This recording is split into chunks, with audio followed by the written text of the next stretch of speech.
Hello viewers, if your Bluetooth is not working in Windows 11, so simply follow these tips to make it workable. Click in search and type services, it appears, so click services.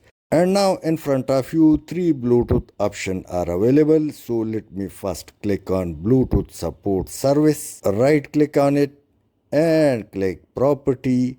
Now start up, open it and select automatic, apply, OK.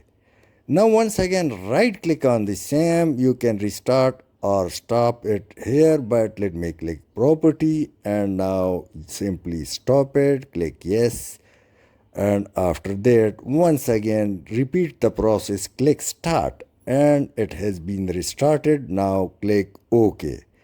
Furthermore, I also suggest you to also right click on Bluetooth audio gateway service and click restart. After that, also right click on Bluetooth user support. So start refresh options are available. Let me select refresh. Now simply close it and restart your PC and your Bluetooth will start working again. Thanks for watching.